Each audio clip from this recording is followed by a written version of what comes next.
Bismillahirrahmanirrahim. Assalamualaikum warahmatullahi wabarakatuh. Nah, diksi ini menurut KBBI adalah pemilihan kata yang memiliki makna tepat dan selaras atau dalam penggunaannya memiliki kecocokan dalam mengungkapkan gagasan dengan pokok pembicaraan, peristiwa, dan karya pembaca atau pendengar pilihan kata. Secara umum, diksi dapat dibagi menjadi dua jenis, yaitu diksi berdasarkan maknanya dan diksi berdasarkan leksikal. Diksi berdasarkan maknanya terbagi menjadi dua, yaitu diksi makna denotatif dan diksi makna konotatif.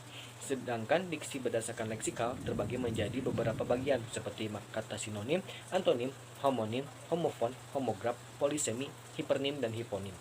Pertama, saya akan menjelaskan diksi berdasarkan maknanya. Yang ke-1, makna denotatif. Yang dimaksud dengan denotatif adalah makna yang sebenarnya dari suatu kata atau kalimat. Contohnya, Rian sering kerja keras untuk mendapatkan penghasilan yang lebih baik. Robi adalah seorang yang gemar membantu, disukai banyak orang.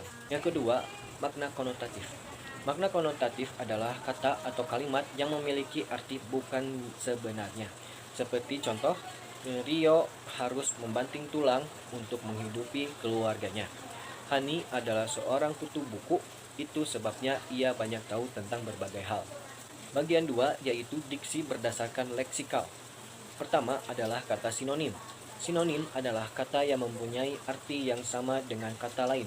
Contoh sinonim itu seperti bahagia, senang, matahari, mentari, cantik, elok, lezat, enak, pintar, pandai. Lalu ada antonim. Antonim adalah kata yang memiliki arti berlawanan dengan kata lain, seperti kata naik, turun, besar, kecil, banyak, sedikit, tinggi, rendah, gelap, terang, cepat, lambat, bagus, jelek, mahal, murah. Berikutnya adalah homonim. Homonim adalah kata yang memiliki lafal dan ejaan yang sama, namun artinya berbeda satu sama lain. Seperti bulan itu terlihat bulat penuh malam ini. Semua karyawan mendapatkan gaji setiap bulan. Kedua bulan pada kedua kalimat tersebut memiliki arti yang berbeda walaupun ejaan dan lafalnya sama. Lalu homofon. Homofon adalah kata yang memiliki ejaan dan makna yang berbeda, namun lafal sama. Berikut contoh homofon. Anton menabung uangnya di bank secara rutin. Bang Anton bekerja di perusahaan pembiayaan. Kata bank dan bank pada kalimat di atas memiliki lafal yang sama, namun ejaan dan maknanya berbeda. Berikutnya adalah homograf. Homograf adalah kata yang memiliki lafal dan arti yang berbeda, namun ejaannya sama. Seperti contoh, makanan favorit wanita itu adalah tahu goreng. Wanita itu tidak tahu kalau itu adalah tempe. Pada kalimat di atas, kata tahu di ejaannya sama, tapi memiliki arti yang berbeda. Lalu berikutnya adalah polisemi. Polisemi adalah kata yang memiliki lebih dari satu arti. Seperti, para nasabah yang menabung di bank akan mendapatkan bunga setiap bulan. Ardini adalah salah satu bunga desa yang paling cantik. Kata bunga pada kalimat di atas memiliki arti yang berbeda, walaupun menggunakan kata yang sama. Dan terakhir adalah hipernim dan hiponim. Hipernim adalah kata yang dapat mewakili banyak kata lainnya, sedangkan hiponim adalah kata yang dapat terwakili oleh kata hipernim. Contohnya, di kebun binatang itu terdapat banyak binatang liar, misalnya gajah, singa, buaya, rusa, kuda, dan lain-lain. Pada kalimat di atas, binatang liar merupakan hipernim, sedangkan kata gajah, singa, buaya, rusa, kuda, dan lain-lain adalah hiponimnya. Ketepatan dan kesesuaian pemilihan kata dalam diksi. Ada beberapa syarat yang harus kita penuhi atau kita kuasai dalam pemilihan kata di dalam diksi. Nah, kita harus bisa membedakan kosakata konotatif dan denotatif atau makna yang sesuai dengan apa adanya, objektif, dan juga konseptual. Contoh katanya yaitu kamar kecil. Kamar kecil itu makna denotasinya yaitu kamar mandi dan makna konotasinya yaitu kamar yang berruangan kecil. Misalnya contoh lain, tukang itu makna denotasinya, sedangkan makna konotasinya yaitu ahli atau juru. Yang kedua, kita harus bisa membedakan kata yang bersinonim, yaitu kata yang memiliki makna yang sama namun bentuknya berbeda. Contohnya ada dua kata, yaitu cerdas dan cerdik. Cerdik itu menggunakan kemampuan akal, sedangkan cerdas itu menggunakan kemampuan otak. Maka dari itu si kancil disebutnya itu si kancil yang cerdik, bukan yang cerdas, karena si kancil menggunakan kemampuan akal, bukan menggunakan kemampuan otak. Sedangkan cerdas kita bisa pakai contohnya untuk seorang ilmuwan yang cerdas, karena seorang ilmuwan itu memakai kemampuan otak, bukan memakai kemampuan akal. Nah, yang ketiga, kita harus bisa membedakan kata-kata yang mirip ejaan. Contohnya misalnya intensif dan insentif. Intensif itu artinya terus-menerus, sedangkan insentif itu bonus. Contoh kalimatnya misalnya untuk intensif, ibu saya dirawat di rumah sakit secara intensif, secara terus-menerus, sedangkan insentif itu bonus. Contoh kalimatnya yaitu saya mendapatkan insentif dari kantor untuk bulan ini.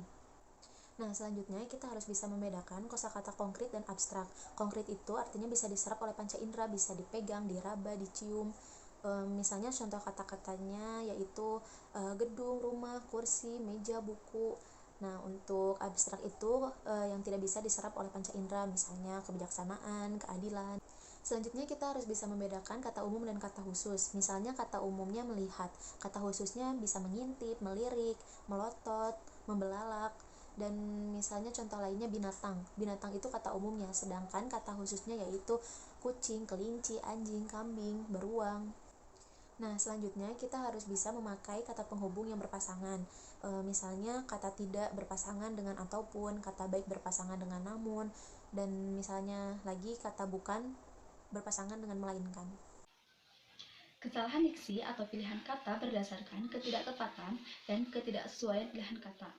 Kesalahan diksi atau pilihan kata yang sering kita temukan adalah ketidaktepatan dalam pemilihan kata, ketidaksesuaian atau kecocokan kata dalam kalimat sehingga menjadi kalimat yang tidak efektif dan efisien.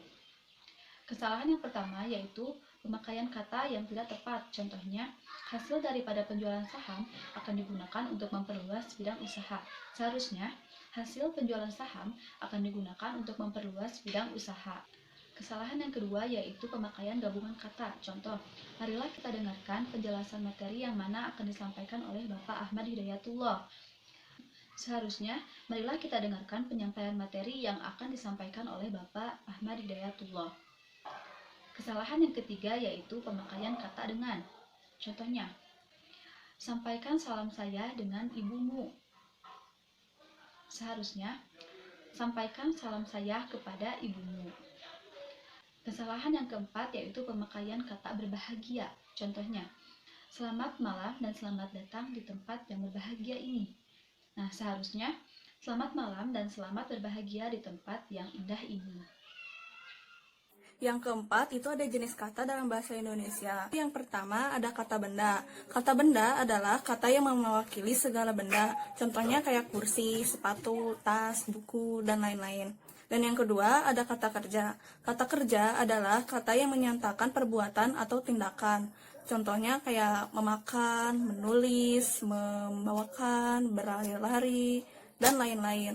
Yang ketiga ada kata sifat. Kata sifat adalah kata yang mewakili sifat atau menjelaskan sifat tertentu. Contohnya kayak ramah, baik, kreatif, aktif, egois, dan lain-lain.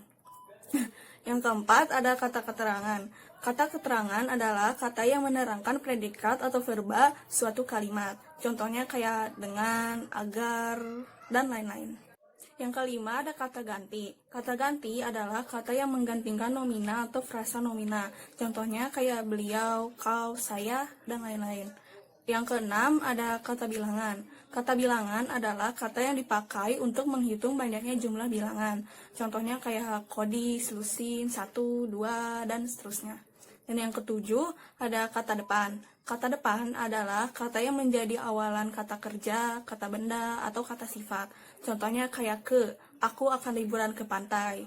Di, aku lahir dan besar di Karawang. Terus sampai, aku mengerjakan tugas sampai setengah malam.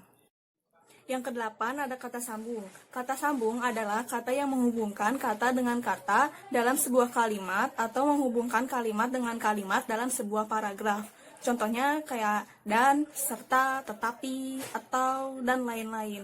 Dan yang kesembilan ada kata sandang. Kata sandang adalah kata yang tidak memiliki arti tapi menjelaskan kata benda. Contohnya kayak sang raja, si dia, para binatang. Dan yang terakhir kata seru. Kata seru adalah kata ungkapan rasa dalam kalimat. Contohnya kayak hai, halo, wah, dan lain-lain.